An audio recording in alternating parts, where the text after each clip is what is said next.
It's the Drizzy Morgan Show. Welcome, people, to the Drizzy Morgan Show, where real conversations meet culture, accountability, and humor.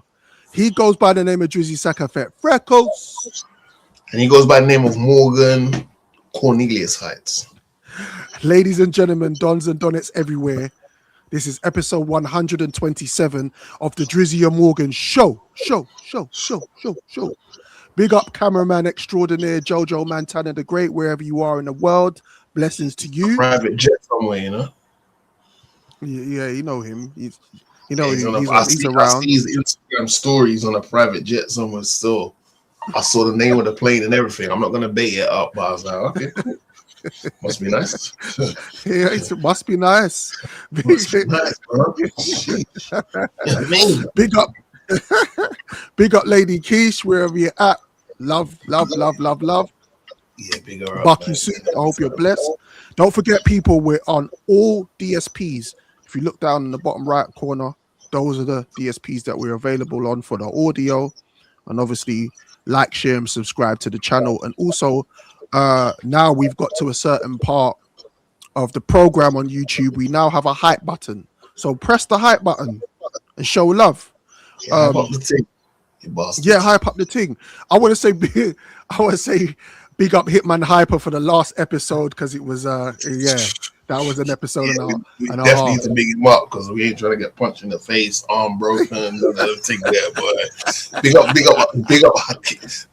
Hitman Hyper, the highest of the highest. The alphas, the Don Gongargan of all the Gongargans. Yeah, bro. We ain't want no trouble right here, player. Yeah.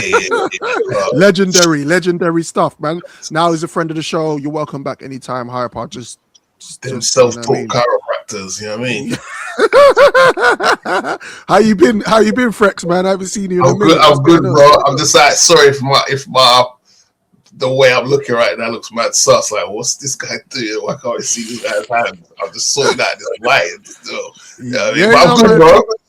I'm good, man. Like, you know what I'm saying? We something mad French. We no, we're cool, bro. Do you know what I mean? Yeah. I just we good.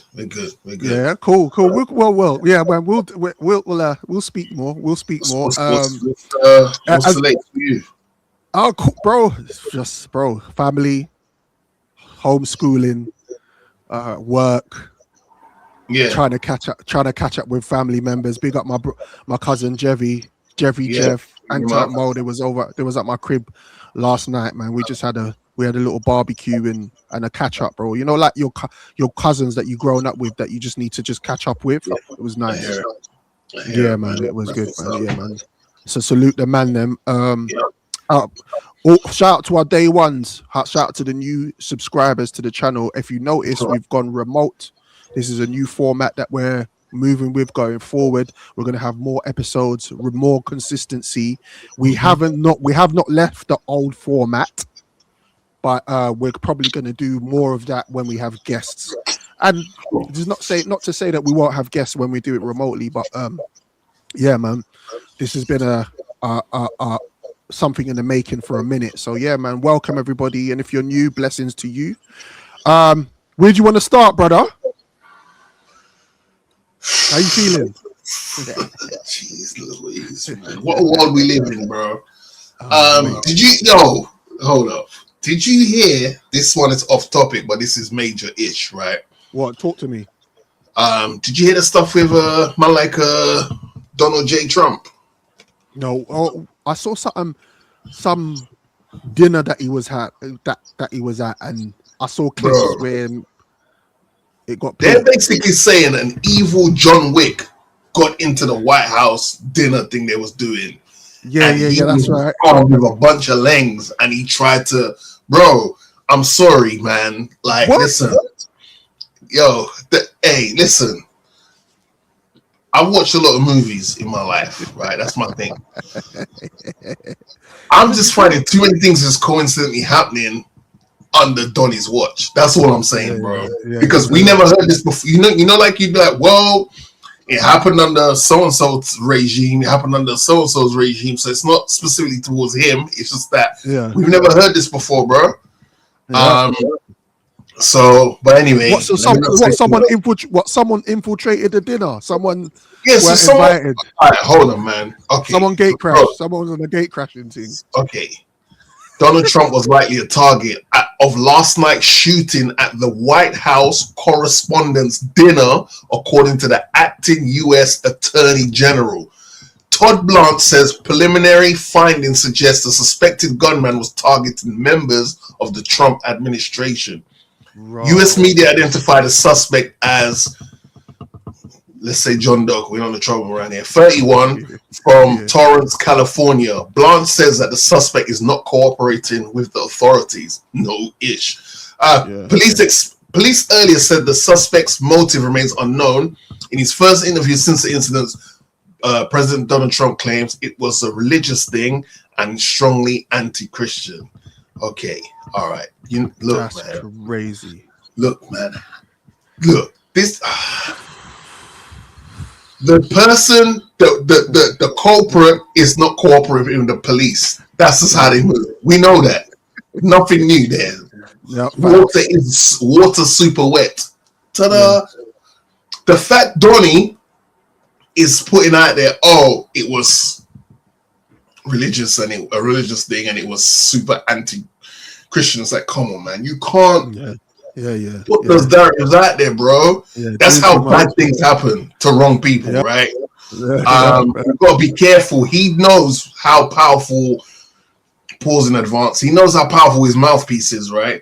Like he's gonna relax. You know what I'm saying? Like you can't start fires when there's without. Do you know what I mean? Like it's just chill out, man. The world is crazy as it is already. 100%. And you don't like, man. But again, how does someone moving like an evil John Wick get through security into the White House? The White House. If they like man them having a meeting, a US meeting at the Nando's or something, or Wendy's or a Popeyes. This is inside the White House. Yeah.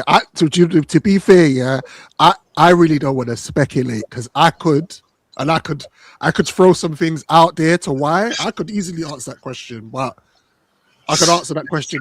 Yeah, let's not. Yeah. Let's not. They might be watching, like that. But no, I see him. I see. Was it? Was it Ivanka that was ducking under the table? She ducked. You're getting sacked in the morning. You can't be out by administration and you're ducking on the table and you're leaving me clear open for a shot. You gotta go, sister. You gotta go. I'm sorry. And I know we've already booked Thanksgiving 2026.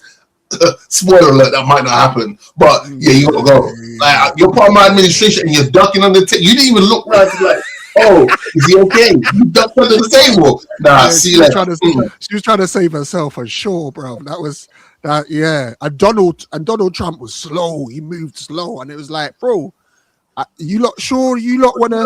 Are you lot trying to? You gotta get him out of there, man. You know what I mean? I don't know, man. But you know who else speaks as if no one else is watching? Who? Man like Russell Brand. Brother.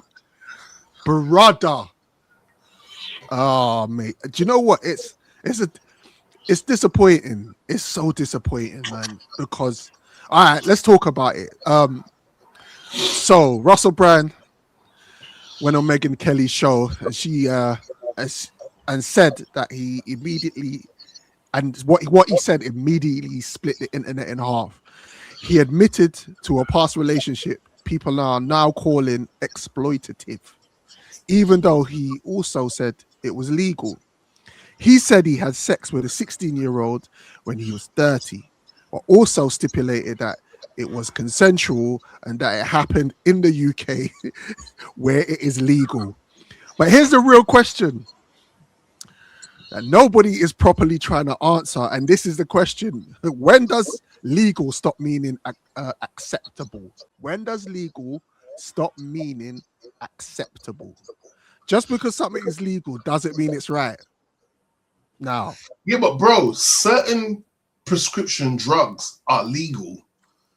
But if you take more than the prescribed amount, it then becomes illegal, right? That's a fact. That's a fact. Like, yo, I'm just gonna How do I word this, man? I'm gonna speak from my perspective when I was 16. I'm gonna try to take it back from when I was 16. When I was 16, I was living a pretty simple life. Yeah. Yep. Playing basketball, playing football, playing cricket, running around, being a knucklehead, being stubborn, chasing gal because I'm 16. Those were my only problems at that age. Chasing gal, playing football, playing basketball, playing cricket, being a menace to society in a good way. Not like crazy, not like that, because man ain't built for jail. But you know what I mean? You're troublesome. Boys are troublesome at that age. That's a fact. Part of build up. But I went for a period where older women were super attractive to me. I don't know if it was the case of like the fact that it's like, well, they're like, at what age is this? When I started thinking like this, I want to say 16 to like 21. Yeah. Okay. Cool. Yeah. 21, 22. Yeah. Okay. I found older women. Excuse me, ladies. No disrespect. Let me rewind that back. I found highly experienced ladies are very attractive. Facts. And I always had this weird theory that I was like, right, if I can please a woman at that age, when I'm with her, when I mingle with women my age, it's a walk in the park. Do you see what I'm saying? Do you understand that terminology? Yeah. But I never thought of like anyone below me. And it's like someone below me, I'd probably go maybe like 15. Like 15 seemed cool. Like 15 seemed like, oh, well, you're going to be my age in a couple months, but then I'll be older than you by months. Like being older than someone by months is kind of like, it's nothing. Do you know what I mean? Yeah. Of course. But I never. That's why the law was made for that age. Yeah. Okay. But it's like, I just found highly experienced ladies very attractive. And I've had my fair share in my young, tender, walking God's green earth. But I never, when I got to Mr. Brand's age, I never looked that far back. Do you know what I'm saying? Like, I would probably go at the age of 30, even though everything's legal, I'd probably go, I want to say at a push, maybe like a 23, maybe. Okay. Do you know what I'm saying? Yeah. That's like what, 7-year gap? Maybe a 22, but that 22 has to look like you could tell she's a well-developed woman. Do you know what I'm saying? Like she can't be looking like that. You know what I'm saying? The full fruit salad, man. Mangoes, peaches, apples. Like she's got the. You know what I'm saying? Attributes. She got the attributes. Exactly. You know what I'm going with that. But like, I just don't. But even anything younger than that, and I'm sure you can agree to this and attest to this, is like we did have women of a certain age try to holler at us that were clearly way below our threshold of like, all right, cool, we'll entertain you. And it's just like, yo, man, go read a book. Go read a book. And you got a bar in here to go brush or something. Like, what we doing? What are we doing? What we doing? You think me, I'm going jail over non-bread. I'm going jail for trying to rob a bank to get paid. Crazy. Or someone caught me on a bad day and they disrespected someone close to me and I just went ham. But to be comfortable to sit on a platform that is being viewed by a whole bunch of people and then you're saying it to another woman, because if you said it to another guy, a guy would probably ask different type of questions to try and understand what the situation was like. Did she look 16? Yeah, that's it. Yeah, Like, okay. you see what I'm saying? Yeah. Like, was it someone that grew up around you and then she saw this chance to certain questions we ask? You're saying that to a woman who she just got in straight mother mode, like, well, hold up a minute, but that could be my daughter. Like, what if I brought you around because you're my husband's friend, and meanwhile you're all right, love, you're starting, you're in my house. Yeah. You know what I'm saying? Yeah. But I don't. But what the thing is, so yeah, it's all good. I totally agree. But my thing is as well is, what do you have in common at 30 years old with a 16-year-old? I don't understand. Please tell me, like, if you can answer that question, please answer that question for me, please. Like, what do you have in common with a 16-year-old? All right, cool. As you said, she might be 16 and mature for a 16-year-old, because we know them, we've seen them. I saw them in high school. I saw them in high school and college, where it was like, raw, okay, your body's doing a lot. But I was the same age, or if anything, a year older, right? But if you're 30 years old, what do you say? What are you talking about? What are you talking to? Why are you talking to a 16-year-old? Like, you should be more. And I was talking to the family about it yesterday, because the conversation came up, and I was like,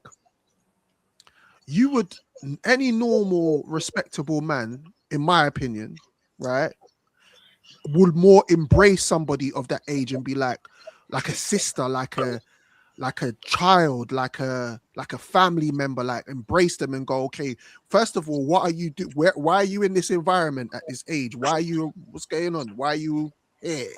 Where's your parents? Like, why at 16 are you just around Russell Brand in, I don't know where, because I don't think he elaborated on where he was. He said he was in the UK and that was it. But regardless, my daughter, if I had one at 16, ain't gonna just be around people and I don't know that she's there, or she's not got a chaperone, or her mum's there. You know what I'm saying? It's like that is my thing. And another question I had was, like, when he was talking about that, Megyn Kelly already had certain issues or criticisms about Russell Brand prior.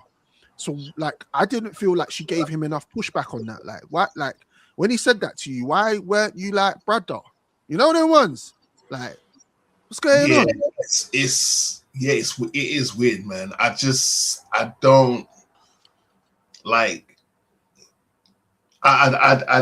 I can't think of anything to go, oh, okay, there's the loophole. Do you know what I'm saying? I just can't think of anything, because it's like, you're 30, you're like, you've lived 14 more years than her. So you've experienced 14 more years than she has. You've lived life.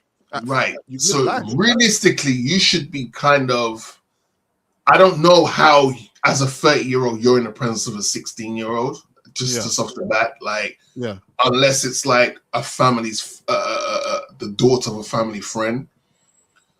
But I can't see how.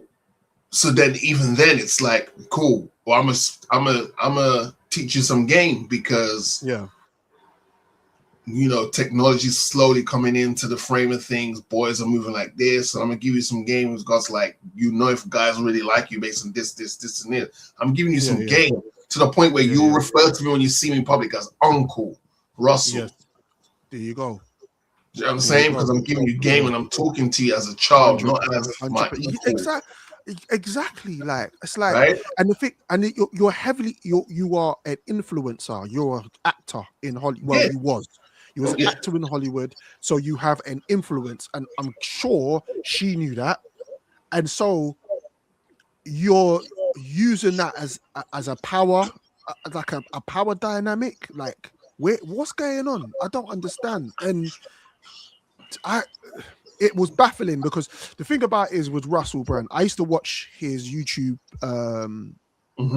interviews, and he said some stuff on politics that I respected, and I was like, man's talking up the thing.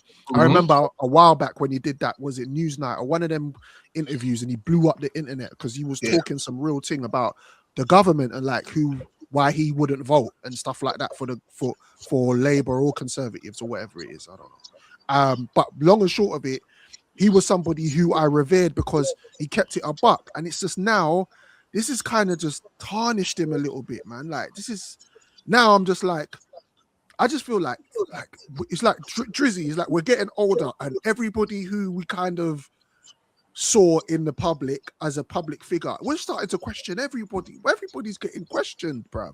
It's mad. Yeah, because some people might not have been paid attention to it, but when Russell Brand was peak of his powers, man, yeah, I know he's written a book, but maybe there needs to be like a Netflix 6-part documentary or something. He was like on the levels of like a Charlie Sheen, man, in regards to like he was on levels, yeah, man. How he was outside and just living like there was only 24 hours in a day. He only had 24 hours in a day left. And then he had the MTV gig.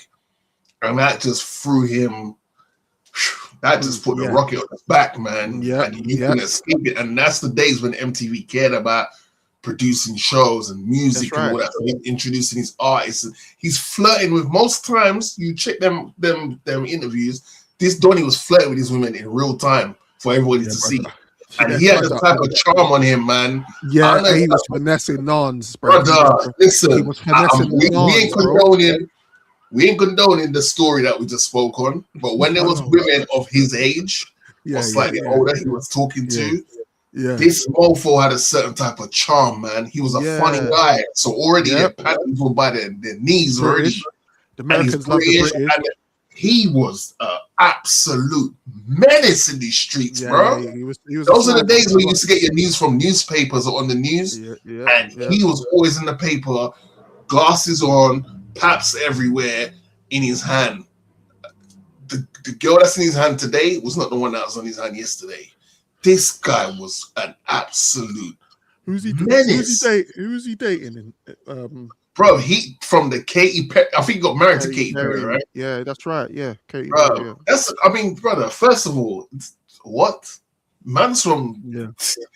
I swear he's from Essex, bro. I swear he's from Essex. He's from. He's one of them. Yeah. I think he's a West Ham fan. Not that means people from Essex can't achieve nothing in life. I'm just saying, like, he's from.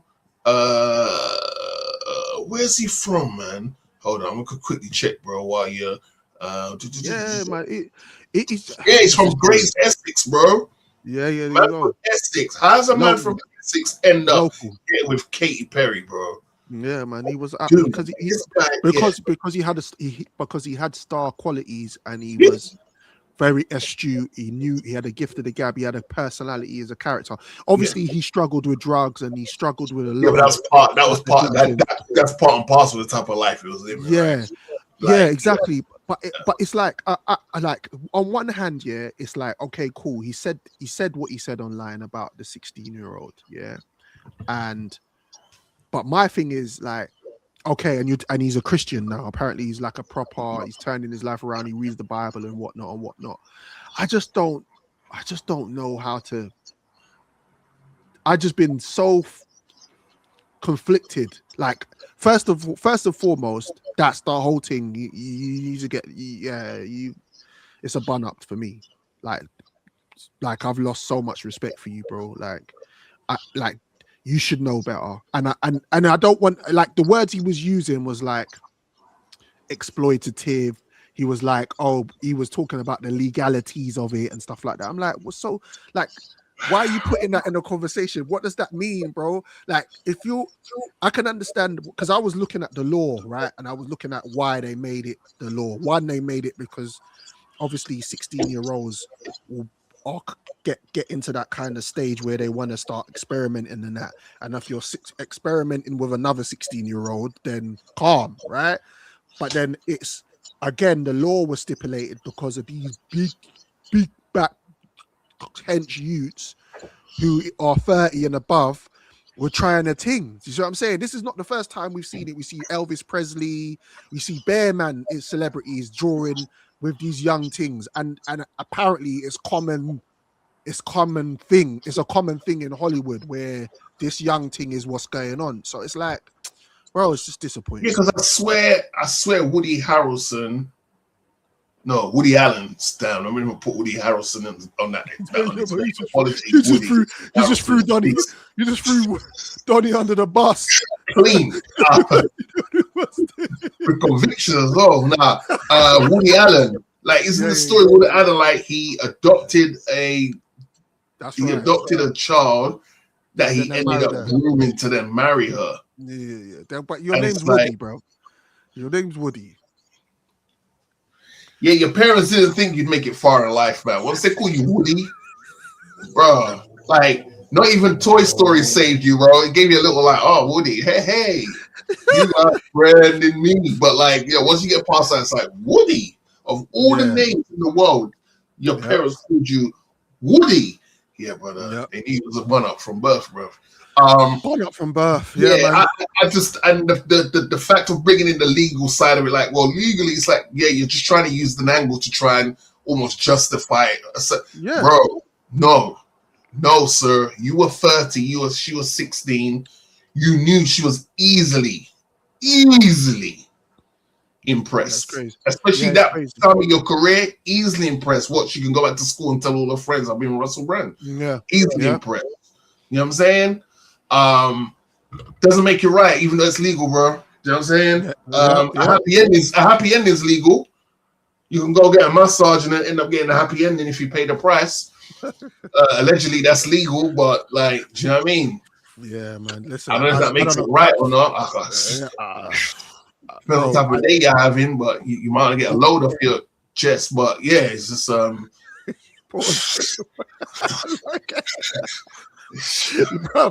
bro. In conclusion, it is what it is, man. It is what it is.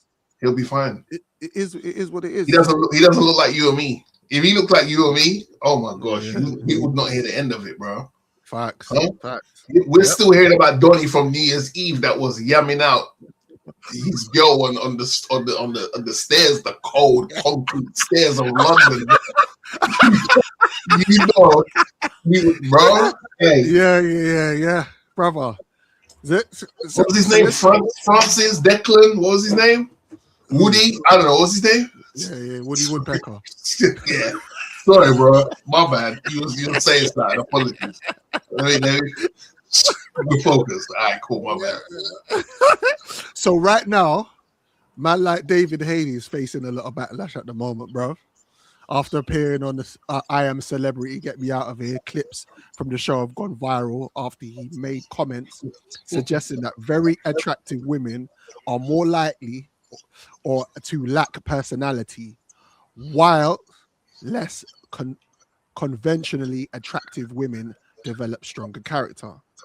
He also described his own partner as having what he called the personality of an ugly girl, which has been widely criticized online and disrespectful and misogynistic. Here comes that word again.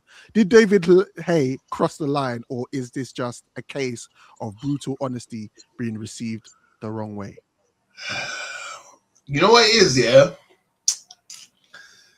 First of all, big up David Haye, South Londoner, you know what I mean?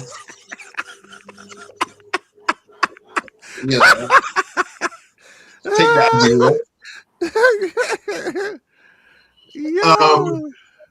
here's what David Haye was trying to get across. A lot of times, attractive people, whether it's male or female, live off just being attractive. They know they're attractive. They go super hammy in their gym. Their beauty regime and all that skincare regime is top of the top. They just make sure their fits are fitted. Boom, boom, boom, boom. But when it comes to having a conversation with them, if you get past hi, hello, how was your day with them, they are just shallow, man. They got no. What he's basically saying is a lot of the times attractive people, for the most part, don't have personalities. Like their personalities are just wafer thin. Like once you get, it's almost like they have a default setting. Say hi, say hello, how was your day? And if they ask you how was your day, you answer with this, and then you say, oh, what are you doing for the weekend? And once you get past what you're doing for the weekend, you hit them with something like, all right, cool. If you had the power to change the world, what would you do? They start almost like short circuiting, like, what a guy into factory setting. Yeah. Uh, How do you feel about how you feel about this pretty privilege thing? Because this is what it is, isn't it? It's pretty privilege. It's pretty privilege. It's a thing. I'll give you a classic case here. I went out on a date with this girl. Yeah. Went to go get a bite to eat at Pizza Hut. Come on. I'm like, cool. Boom, boom. Hi, how you doing? Hey, you ready to take your order? I'm like, are you ready to take your order? She's like, oh, no. Yeah. I said, all right, cool. Can you give us like 5 minutes and then come back home? Long story short, I did not like the way she was speaking to the person that was serving us. Right. And I just feel like she thought she could get away with it because of how she looked. Okay. And because of how she looked, she was fine. Don't get twisted. Because of how she looked, she thought that I would accept that and I would pick up the slack that she's giving because I'm just like in awe of like, oh my gosh, she's so fine. Like, oh, she could do no wrong. But it's like, nah, like we hear all the time, bro. Bro, you can see on IG. A lot of times, bro, you'll see a buffers on IG, yeah? Sorry, the South London. You'll see some buffers on IG, bro, and all they do is post certain type of photos, bro. And I can't speak for everyone, but for me, I'm like, bro, I've never seen a video of this girl doing anything creative or cool or whatever. The one time she puts up a video, she goes live. You know when exposed how a lot of these folks ain't got personalities was the pandemic, bro. Oh, it was the pandemic, They suffered. Brother. We knew it was a thing, but whoever thought that was a Loch Ness Monster mythical thing, the pandemic brought it to the forefront, and you're like, wow, there's really nothing in between here and behind your eyes. You just kiki, ha, anything, but you're just surface level. And I'm not saying all attractive people are surface level because that would be generalizing and we don't do that. Of course.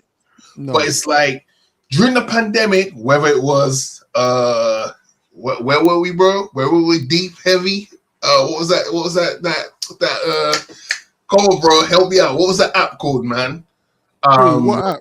The app he was on, causing havoc and doing thing and all that. Oh, during the pandemic. No, it's not Clubhouse. Clubhouse made me go, I'm appalled. I was just like, raw. You see some profile pictures like, yo, she is what? She's fine. First of all, you're like, you're so fine. Why are you here in the gulag with the rest of us? Like, ain't no place for finding. She starts talking, and you're like, oh, I see why in the gulag with the rest of us. Yeah, man, and that's why. But that's why a lot of dons will say to you, you know what, bro? If you're saying, you know, and we're not being disrespectful to women around here, but we're saying like, if you're doing the whole rating scale of up to 10, a lot of dons will tell you like, yo, I'll take a strong 6 if she's got an 8 personality. Yeah. Obviously, the higher you go up with the looks, but you're getting that 8 personality, of course, yeah. We're not kidding ourselves around here. But a lot of times, man will tell you, I need someone that's a good personality, bro, because after a while, you look like that at night. Once you take all that off, and I got to wake up next to you in the morning. But I prefer, do you know what? I prefer personality, man. Yeah, of course. You know what it is? You know personality. You have a good time with a personality, you know, bro. Like, you have a fun time. She knows what level she's at. She knows where she is. And you tend to have a really bubbly time. You know what I mean? It's bro, I've never had a good time with someone with a personality, bro. Yeah, brother. And I think that's almost impossible to not have a good time with someone with a personality. I totally agree. I totally agree. Because I feel like sometimes when you're building a rapport with somebody and you might think, oh, cool, like she's attractive, but then you talk to her and then it goes all left, and then vice versa. Now she's not somebody who you would typically go for, but as soon as you start having a conversation with her, 2-2s now, you're out of your socks and pants, brother. You know, like that. No, I've had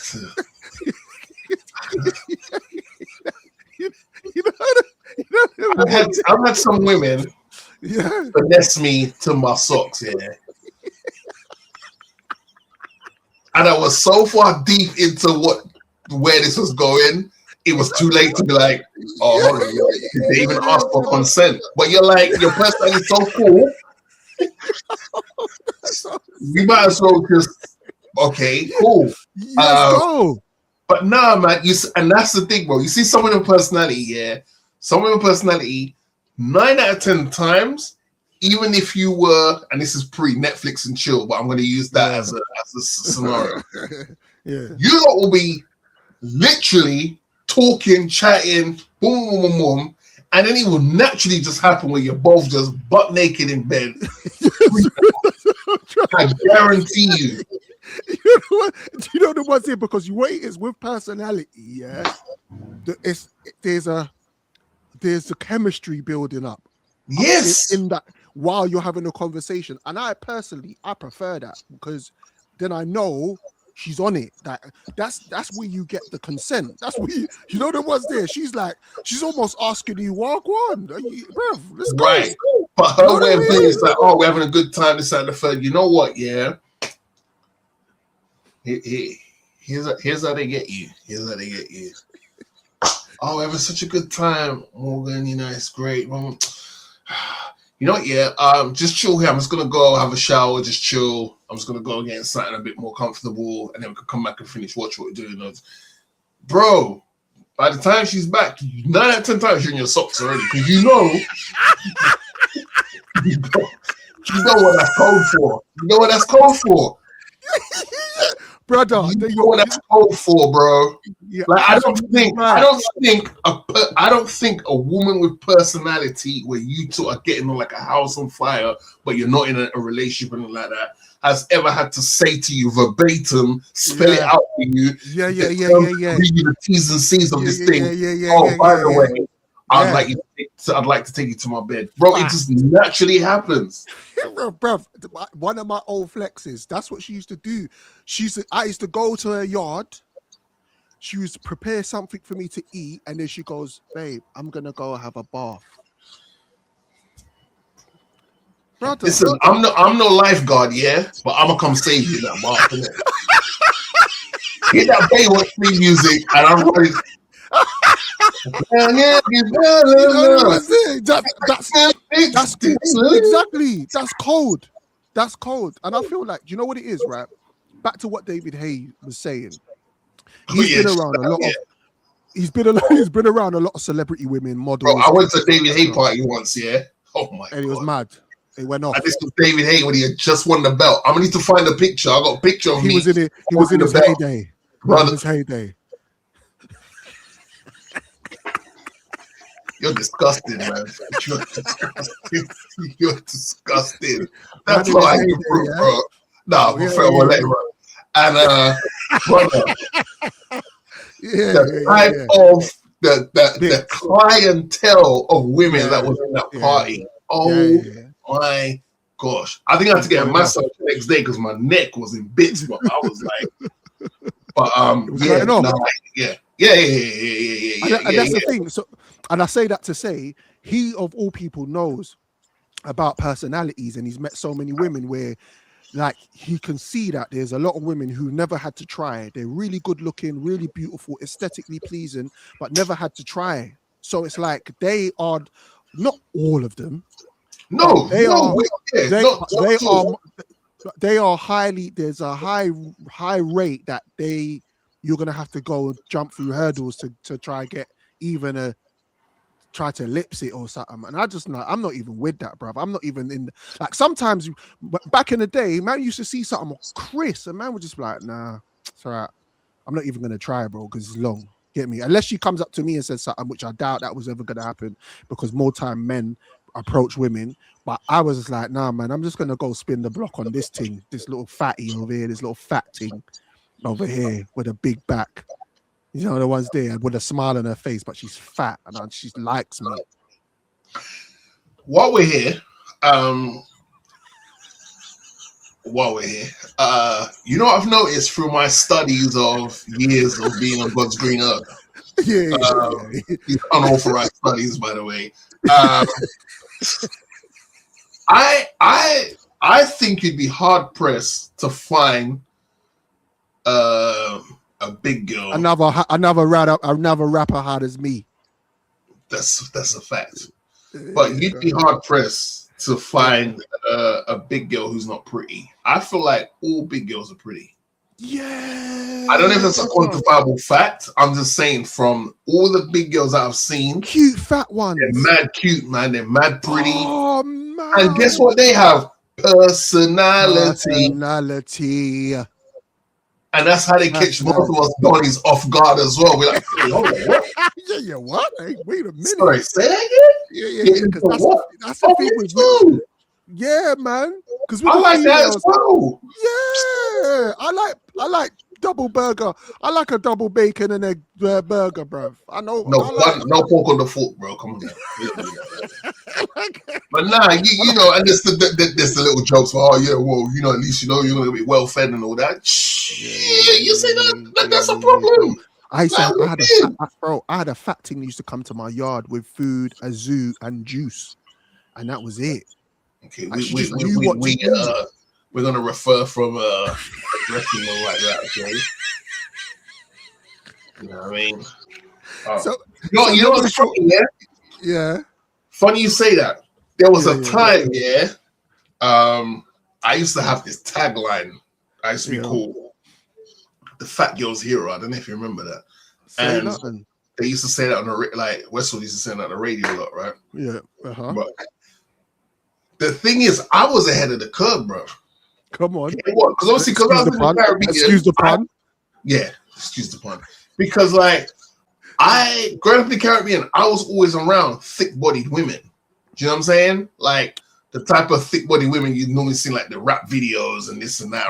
So back over here, that's what my appetite palette's about. Like we're small island people, bro. Small island people love a fat thing, bro. Come on. But you've never been in Jamaica though, bro. You ain't been home. So you can't say we. Like, let's just say French, bro. Let's don't generalize we. Yeah? Yeah? Oh, big up Aisha Speed who's out in the Caribbean right now touring. Yeah. Big him up. But I just, man, I've never met a man that likes a chicken soup without chicken in it, innit? That's what I'm saying. Yeah, man. But yeah, big up the big ladies, man, like representing. Shout them out. We embrace it. We embrace you. We embrace you all, man. Absolutely. So, just clean under your titty and them thing there, and then let's move. We move, brother. You know, like that. Yeah, I don't. None of that. I said, brother, even my camera was like, nope. No. All right. So, in conclusion, did David Haye say anything wrong, bro? It was his delivery that. It's the delivery that because they know what he was. They know what he meant. They knew. They know he's saying basically a lot of the time attractive people don't have the most diverse personalities. They know that. It's just the way he said it and the fact he used the U word. Like, but yeah, a lot of times, sorry, we didn't create this narrative of this world, but 80% of the time, the people that have the best personalities are not what society would deem to be the prettiest or the most beautiful girl in that group or whatever. And if you manage to catch one with both, you were onto something. Right. And we've seen, how many movies have we seen where the so-called one who's not the most attractive in the group is the one that ends up getting the most attractive Donnie based on their personality, and they get a little you know, a little glow up, they go get a little haircut, a little this, a little that, and it's like, yo, that's the buffest one there, and she has a personality. So, yeah, man, exactly. We've been there before. Well, yeah, I feel sometimes when people say things, especially on ITV and them things there, you have to know that you're speaking to the public, especially the British public, and you have to curve the way you speak. Or you don't, and you just receive the backlash. Personally, when I was hearing people talk about it like it was something mad, And when someone broke it down to me, I was like, what did he say that was wrong? You just don't like the way he delivered the message. But we all know that's a fact. I don't know if there was this much backlash for what happened at the BAFTAs, but anyway. Yeah, where we going, bro? Where we going, bro? I don't, Drizzy. I don't. Oh yeah, I'm good. This is all you, player. You can, bro. I just want to say rest in peace. I just want to see you rest in peace to Correspondents Glam. I don't really want to get into the ins and outs of it. Let's keep moving, bro. It's been dissected online 1,000,001 times. And it's been there's different stories. One person saying this, one person saying that. Who was there? Who wasn't there? And then men are getting dragged into because well, there was men there who were filming. Well, why didn't they get involved in the? First of all, let's not do that because someone's lost their life. So let's not try and select a certain narrative to fit what we're trying to say to take away from the real issue, which is someone went out for a night out and they never got home back. And they never got home. And she had family and it's just, you know what I'm saying? Horrible. Like, so let's not do that. I don't understand why people always try to look for these loopholes in a certain scenario that's happened to fit the narrative. Wants to have the take, Drizzy. Everybody wants to have the take.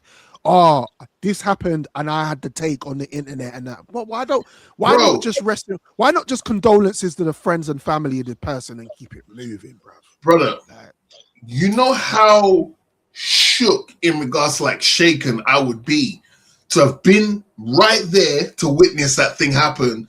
Yeah. To then go and put a camera in my face and then start breaking down a play-by-play of what happened. I'd be so shaken by what I've witnessed that I'd be like, I would want to try to put that in the furthest part of my brain as possible. I don't want to relive that again. And meanwhile, there's all these people online saying this and that, and I'm like, yo. And then apparently, I saw a video where friends of the person who's being held accountable for this thing, they're in the club popping bottles, going free them, and I'm like, we're just such a desensitized it's a mess society, bro. And when I say we, I don't mean all of us, but I'm just saying, like, for the most part, it's just a desensitized environment we're living in where people could just keep getting off the back of this thing. That's disgusting behavior, bro. Like, over an unfollow, apparently. Allegedly, they were saying it was man. And now, exactly. One followed the other one. And I heard people say that she's a prostitute. Yeah, that's the new thing I heard people just downplaying the thing and being highly disrespectful after someone lost their life. Brother. I just don't understand, bro. I was just like, listen, I was coming here today to just give my thoughts and prayers to the families, show love. Do you know what I mean? And just leave it like that. Because man, make her memory live on. Her friends, her family, you lot need to be each other's crutch right now. And that's the main focus, man. This person's passed away, unfortunately, and there's not like a definitive list of, all right, cool, this is the definitive list of things. If you pass away by these things, it's okay. There's no definitive list, but based on what's making the rounds online, you're just like, really? All that happened because of that? Come on, man. We need to go outside more, man. Seriously. Bro, listen, as I said, thoughts and prayers to the family, man. Condolences and man. It must be a tough time for her family right now, and we don't know we don't know what they're going through. So thoughts and prayers, man. Man. Talk to me about this biopic, Michael Jackson. I know I don't know but that's being presumptuous and assuming things. Have you seen it yet? Yeah, I've seen it twice. Okay, interesting. So, talk to me about it. Talk to me, because to be fair, like, I am going to watch it, but I just haven't got round to it, and I'm a super MJ supporter fan, and I kind of know I grew up with the Donny, so it's like I know the story. I wasn't going to be too surprised with what I saw from the biopic, but I just need to know what you thought of it, and yeah, give me a breakdown. Rough a summary is there were things that I did not know that I saw in the movie. Okay. Nothing crazy or anything like that, but just like there's a certain thing that happened in time where Michael had to break free from the shackles that he was tied to. And I didn't know he did it in the manner in which he did it, which is pretty gangster. Like, you're like, oh, raw. That's how you did it, yeah? Say no more. Here's what I will say. If you're a fan of Michael Jackson, this movie is going to tick all the boxes and you're going to leave the cinema. I don't know if you're not going to feel more gas about Michael Jackson, but it's going to further drum home the points where you say in a conversation with someone who's the greatest musician of all time, or artist, so however you're going to drop it, you say Michael Jackson. You can say it with bass in your chest and no one could go to you, well, it's just like, no. Yeah. Who directed it? Who directed it? Fuqua. Fuqua did. He did Training Day. He did Training Day. And Bohemian Rhapsody. So that was another director, but it's the same producer that did Bohemian Rhapsody that's done this. And it makes sense because Bohemian Rhapsody, I don't know if this is a hot take, but Bohemian Rhapsody might be the best musical biopic made. I enjoyed that. I enjoyed it. I didn't watch it at the cinema. I watched it after. Bro, it totally caught me off guard, bro. At how good. And again, with Freddie Mercury, with that film, I learned something about Freddie Mercury. I was like, rotted. I didn't know he was from that side of the world. I always thought he was just from here. And so with that, like Michael, you learn certain things. So for me, I didn't know about. Okay. You know, I had a thoroughly good time. I was it was entertaining. It was entertaining. Entertaining, bro. But we didn't get the full story. Right. I do believe, spoiler alert, I do believe we're gonna get a part 2. Okay. Which makes sense. I was hearing that. I was hearing that. And I'm not mad at that. And the people that are crying online, oh my gosh, they didn't cover the allegations of the passa and all that. Well, first of all, the timeline we're in regards to Michael Jackson's story, I don't think any of that came up in the first place. I think it's after where this finishes that stuff happens. Okay. And he was accused of doing certain things and he was never found guilty of. So why is it so important for you to see that whole process just for you to see that he was never found guilty of those things? Like, you just want, do you know what I'm saying? Like, it should be a celebration of the guy. Yeah, but you're always gonna, with biopics, you're always gonna get the critics that have more, like, you're never gonna make them happy, basically. No. And don't get me wrong, I'm not saying this is a perfect film. It's by no means a perfect Joe film. Budden went off on it, bro. I was listening to Joe Budden and he was going off, like, like he was like, he didn't like it, and he said there was a lot of things that just didn't. He almost this is the thing about certain films that come out. I try not to get the scoop on it, and I try to form my own opinions on it and watch it without hearing other people critique it, because you're gonna, especially with those kind of films where it's about a real person, especially in entertainment. Bro, your best bet might be to watch this film when all the hype's died down, bro. Right. And don't get me wrong, when I say hype, it's justified. I did that with the Bob Marley. I did that with the Bob Marley thing, and I enjoyed it. It. So just let the hype die down, but the hype behind Michael is justifiable. It's that it's, there's certain things they filmed that they confirmed months ago. Oh, they had to rework certain things because of legal. Okay. There's a whole Diana Ross section that was filmed, but they had to take it out.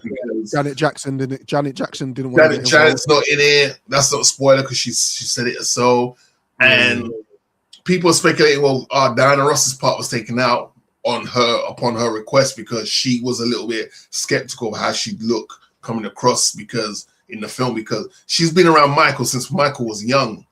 Right. And there's always been that little Chinese whispers was she grooming him because she was riding from when he was young, and obviously she's been around him since he got older and older. And there are some people who question like whether she was grooming him or not because she was always around him and this, that, and the third. All right, cool. Okay.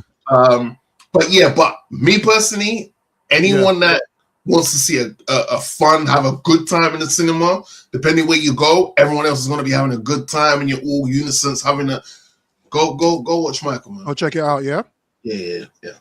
Yeah, I might do that. I might take the missus with me and give check it out. Give it like a week or two because it came out last week. It's been out a whole week now. So give it like another week or so, then go with the missus. When everyone that wants to go see Michael will rush and go see it within the first 2 weeks. Okay. And then after that, it's just people that just liked it so much they want to keep going watching it again because it's giving them time. So maybe wait till like week 2, maybe wait till like week 3, 4, and then so no one online is chatting about it too much. So you can go in there and just enjoy it for what you experience. Away from all the noise. 100%.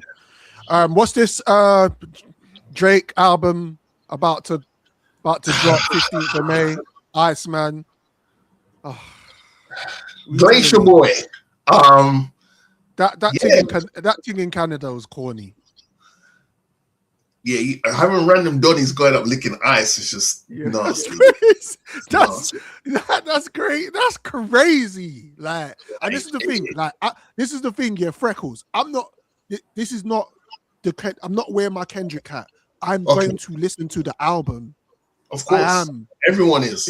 It's Drake. Like, let's stop. Spoiler alert! Even Kendrick is probably going to listen to it, and if Kendrick doesn't listen to it, someone in his camp that's close to him is going to listen to it and give him some footer notes, bro. Yeah, I'm gonna check it out, but I just feel like, again, because of the whole situation that he's gone through, it's gonna be interesting to see his approach. That's really what I want to hear. I want to hear his approach, what he's going to talk about, if he's going to have the slaps, because that's what I want to hear. I want to hear slaps. Like, I want to hear slaps, man. Give me the slaps, and let's keep it moving. Like, people just can't separate certain things. I don't listen to Kendrick Lamar for slaps, bro. I listen to Kendrick Lamar for substance because that's my type of hip hop.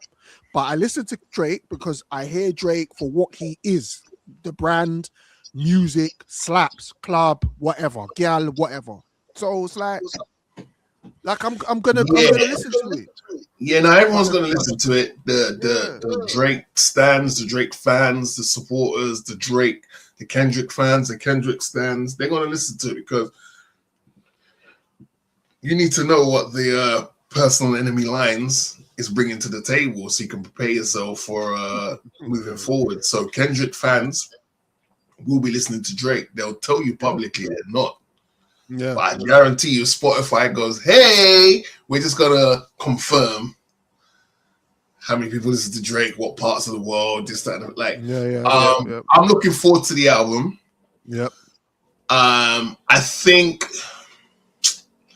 and I said this on the episodes many moons ago. I always felt the best thing Drake could have done was hold the L, poof, disappear. Mm-hmm. And then the 15th of May, 2026, you pop out probably 2-3 weeks before that, and you let people know my album's coming out. Because there's this weird narrative online where people are like, oh my gosh, hip-hop's not been the same since Drake's not been about. But Drake's been about. You acting like he didn't drop an album with Party Next Door. That doesn't mean dropping a whole bunch of Lucy's that just haven't. The problem is Drake's been dropping songs that have not been catching the attention of people. That's the problem. That's what I was hearing the same thing. Like, he's gone to. Joe Budden was saying he's gone to therapy now. He's gone away. No, he ain't. He ain't gone nowhere, bro. He's been putting out tunes since he put out He put out music. He put out features. He put They out. just weren't sticking, my brother. That's the problem. Yeah. Normally, he took, go on. Go on. Now, what was it you put online? He put some behind the scenes thing online. Okay, so that was cool. All right, so you know what? I'm not mad at that. But again, if I was in Drake's camp, I would have said to him, that thing that you dropped there, that what was it, like 40 gigs or something like that? Yeah. That would have been dropping the start of April 2026. Right. So I would have gone, I would have been gone. You lot would have been like, but where's Drake? Where's Drake? Where's Drake? I wouldn't have posted nothing, nada. I would have been enjoying my money, having a good time. And then at the start of April, once I know the thing is locked and loaded for May, from April, I'm starting to let you lot know I'm back outside. And then that 4 gig thing that he did with those clips and that of like behind the scenes and all that, I'd be dropping something like every week, not every day, every week to let you lot know I'm back. And then the 15th, back. That's what I would have known. Yeah, exactly. Like he was putting out features. He was doing all sorts of stuff. He didn't let us miss him, bro. He did not let us miss him. That's the problem. That is the problem. People, it shows you how some people have a very selective outlook on things when it comes to certain people, because the narrative of, oh, well, rap's been missing Drake. No, Drake's been putting out music. Nokia went number 2. Almost like you acting like Nokia didn't come out last year. He's been putting that stuff. It's just Nokia was the only one that literally stuck, and people were like, this is what we're here for. Now Drake put out about 8 more of these. Let's go. Where did Lawbury come from? The whole thing with him suing the label, that kept him relevant. Bro, that kept him outside. He ain't gone nowhere. How you are begging? How you are begging it from this guy when this guy has put a lawsuit against a genre of music that has fed generations of families? Yeah. This music came out of poor settings, environments, surroundings, frustrated minds, and then it became this multi-billion-dollar global phenomenon. And this Donny, who we welcomed into the thing, has the audacity to want to create a case against the thing that has made him a multi-millionaire. It's crazy because I did a reaction. By the way, people, check out my reactions on the channel. I've been like just checking out certain things. I did a reaction with the Drink Champs, the conversation that they had with Ray Daniels and Graf and that. It was like that, just to certain missing pieces in conversations that people are not having because of their biased. And it's like, wait, like, are we forgetting certain things? Like exactly with the lawsuit thing, are we forgetting, man? That thing's still ongoing because they've appealed it. So it's like it's still. Yeah, but that's that. Do people not understand what? Like maybe they've forgotten. Do you understand what this guy's trying to say? This guy's trying to say that he took part in something that he wants to basically not exist anymore. And he's trying to remove the part where he was involved in it and just solely focus on the other half. And it's like, you know the old saying, it takes 2 to tango. Yeah. Bro, beef has been part of hip-hop for as long as I've known hip-hop has been. And it's been in different ways. People have dance beefs where they just dance off, one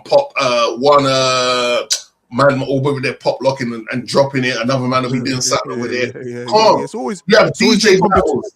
It's competition. It's always been competition. Now, okay, all right. For those of you that are so Drake biased, how come Drake never put this lawsuit through when he was beefing with Meek Mill? Yeah, which was such a one-sided beef. How come he didn't do it?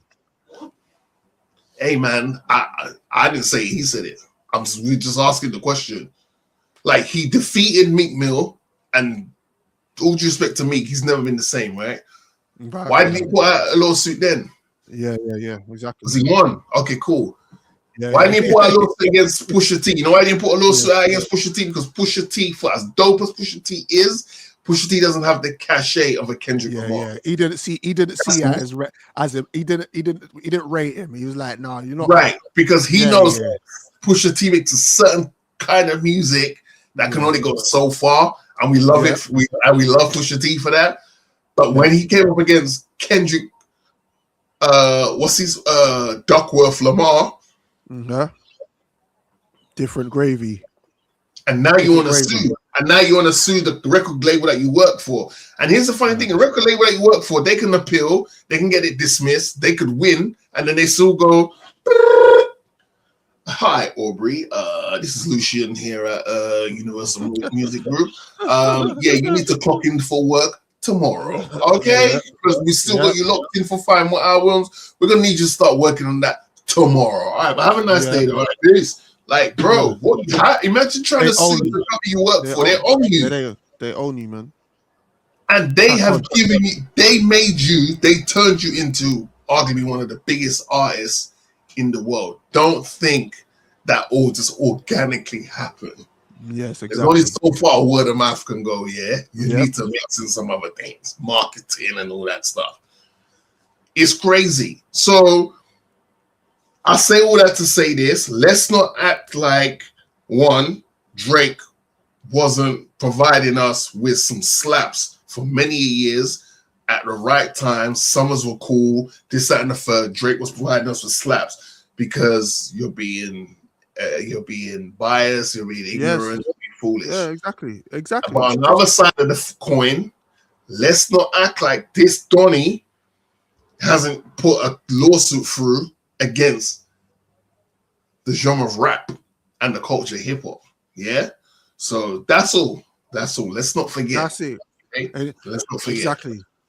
Everybody enjoy the album when it comes out, and I'm guessing we're gonna hear about it with regards to how people feel about it. We're gonna hear the bias, we're gonna hear the unbiased, and we're gonna hear all sides of it. At the end of the day, have your own mind, man. Just have your own mind. This is the thing with people. People don't have their own mind. I'm never ever gonna follow people. I'm never gonna follow no one because they said that. I feel like that. And that's referring back to the Michael Jackson biopic. Like people are saying all sorts of stuff, but I'm always going to watch it for myself and for my own opinion on it, and then I'll take it from there. So that's it, man. Best opinion's your own opinion, bro. Exactly. No one could tell you about your experience with something unless they're with 100%. You, and even then they can only tell it from their point of view, but you know how you felt inside about what you experienced. So yeah, man, go experience it for yourself, man. Do you know what I mean? That's right. Let's end it there, Freckles. Anything that you need to let everybody know before we sign out? We've just done 1 hour and 7 minutes, so I feel like that's a nice little start to this remote vibe. Anything else you need to say? No, man. Just as always, big up everyone that's checked in. Keep saying this to the cows come home, but on YouTube, it's very important that you like, subscribe, share. Drop a little comment. It helps with the algorithms for them to go, oh, wow, those two guys. Okay, since people pay attention to these two guys, let's put them over in this pool where there's some other big fish, and let's see if they can hang with them and swim with them. So, yeah, man, we just appreciate you guys. And don't I'm saying it because I'm guilty of doing it as well. Like, you click on a video and you go through this rabbit hole watching bare videos on that channel, not even thinking to yourself, oh, have I even subscribed? And then the algorithms will start feeding you the videos from that channel without even subscribing to it. You're watching it, you're supporting it because you're watching it, you're clicking, and then you go, oh, snap, I even subscribe. So, it happens to the best of us, man. So, you know what I mean? Yeah. No, definitely, man. Shout out to the family. Shout out to my people everywhere. Shout out to our day ones that have stayed with us. We appreciate you so much, and shout out to everybody that's locked in new. As I said, I've been doing reactions online as well. I'm celebrating this week the anniversary, the 2-year anniversary of the Drake and Kendrick battle with Euphoria on the 30th of April, because that's when it dropped. So I'm going to be celebrating that and just reflecting on that. And then me and Drizzy Freckles will be back in due course. We'll let you know. Don't forget, we are on all DSPs, Spotify, iTunes, Apple Music, Oh, we're also on Amazon Music as well, so check us out on there. And then, yeah, man, as Drizzy just said, like, share, and subscribe to the channel. Hit the hype button. This has been Drizzy and Morgan Show. He goes by the name of Drizzy Freckles. And he goes by the name of Morgan Cornelius Heights. I will be back, people. We will be back very soon. Oh. Peace out, people. Love. Peace.